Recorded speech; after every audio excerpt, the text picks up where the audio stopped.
Picture a spring morning, April 1945. The war in Europe is nearly finished, but it isn't finished yet. If you had been standing on the road leading out of Weimar, Germany that morning, you would have seen something that made absolutely no sense. A crowd. Maybe 1,000 people. Men in tailored coats and polished shoes, women in silk scarves and heeled boots. They were well-fed, well-dressed. They looked like they were heading to a Sunday concert or an afternoon reception. But flanking them on both sides were American soldiers, rifles drawn, faces hard, eyes scanning. These weren't guests at a party. They were prisoners on a march, and the place they were being taken, just 5 miles up the road, would change them forever. This is the story of what General George S. Patton did in April 1945, why he did it, and why it still matters today. To understand why this march happened, you have to understand what Weimar was. Weimar wasn't just a town. It was considered the cultural crown of Germany. Goethe had lived there. Schiller had walked those streets. The Bauhaus design movement had been born within its walls. It was a city of concert halls and universities, of philosophers and poets. The people who called Weimar home were proud. They were educated. They believed their city represented the very best of human civilization. And just 5 miles away, hidden in the trees on a hill called the Etesberg, their neighbors were being burned alive. Buchenwald concentration camp was established in 1937 and operated for 8 years. It sat on a wooded ridge just outside the city. Its administration offices were staffed by SS officers who drove down to Weimar for groceries, whose children played in Weimar's parks, whose wives bought fabrics from Weimar's shops. The smoke from the camp's crematorium drifted over the rooftops. In winter, when the wind came from the east, residents could smell it. And yet, when American forces arrived in April 1945, the citizens of Weimar repeated the same words over and over. Wir haben es nicht gewusst. We didn't know. On April 11, 1945, the U.S. Third Army rolled into the area. The SS guards fled. The prisoners, those who could still stand, emerged into daylight.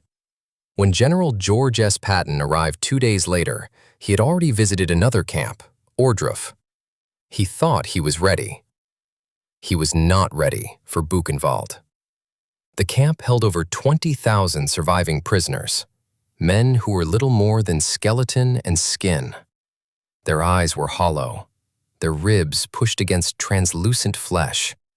In the courtyard near the crematorium, bodies had been stacked in piles, dozens of them, hundreds of them, left where they had fallen or been placed, naked, mouths open. Patton, a general who had commanded armies across North Africa and Europe, who had seen more death than most men could comprehend, walked through that gate and was physically ill. He wrote in his diary, "I have never encountered anything so revolting in my life. It beggars all description." Then he looked out across the valley at the hills below, at the farms and fields and the rooftops of Weimar, and he made a decision.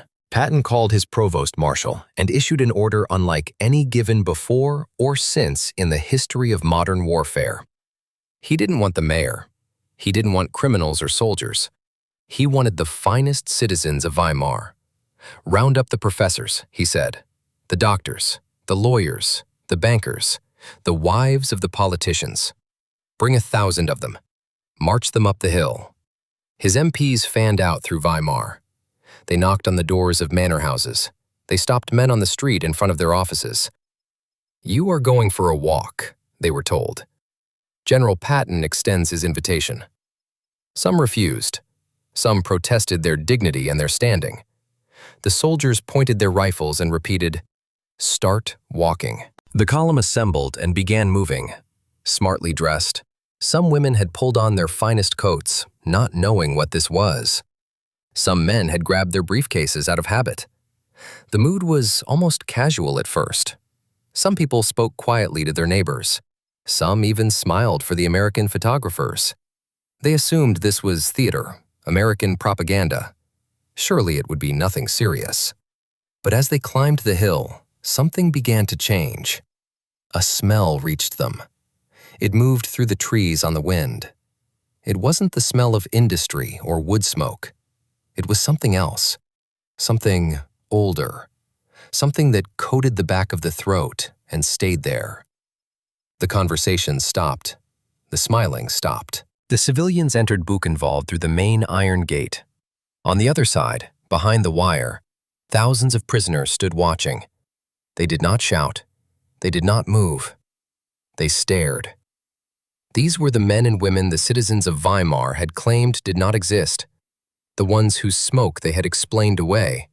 The ones whose skeletal forms working the roads they had told themselves were volunteers. The silence was worse than any screaming. The American soldiers directed the column forward. The first stop, the crematorium courtyard. The trailer was there, heaped with bodies, limbs tangled, faces frozen, silent.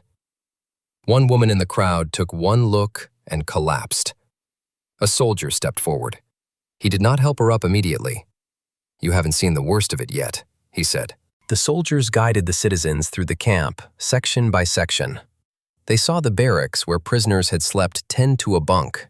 They saw the medical examination rooms.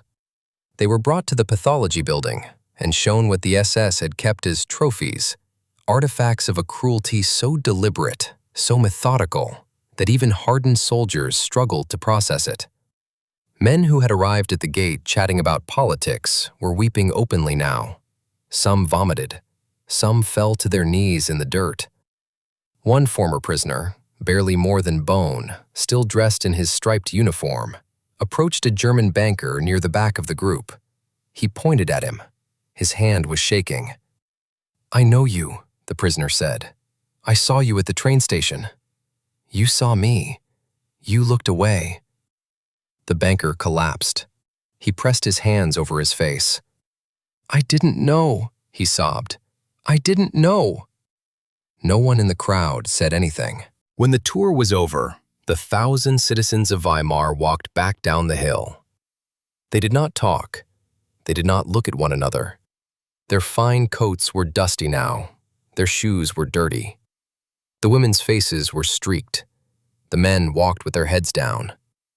They returned to their beautiful city of poets and composers and architects. But the city would never look the same. Not when they glanced toward the hill. Not when the wind shifted. Patton watched them go. He did not apologize. He did not comment. When Eisenhower heard what Patton had done, he didn't rebuke him. He expanded the order. He cabled Washington and London immediately. He demanded journalists, senators, members of parliament, newspaper editors. He wanted witnesses from across the Allied world to come and see with their own eyes what had been done in the heart of civilized Europe. Eisenhower understood something Patton had understood instinctively, that if the world did not see this, the world would one day deny it. He was right. In the days following the forced march, a number of prominent Weimar citizens who had been part of the tour took their own lives. Whether from shame, from the shattering of their self-image, or from the realization that their silence had made them accomplices, history does not record exactly. But it happened. When Patton was informed, he responded simply, "Perhaps the rest will learn." The parade of shame that April morning raises a question that has never fully been answered, and perhaps never can be. How much did the citizens of Weimar know? They knew there was a camp. They could see the smoke. They could smell it on certain mornings. They had shopped alongside SS officers' wives. They had watched prisoners work on their roads. What they perhaps refused to do was ask the next question. Patton believed that looking away is a form of choice, that silence in the presence of atrocity is not neutrality, it is permission. On that April morning, he took 1,000 of the most educated, most privileged citizens in Germany and forced them to confront what their silence had permitted. They walked up the hill as the cultural aristocracy of Germany. They walked back down as something else entirely. The smoke had settled on their windowsills for 8 years. They had just finally been made to look at it.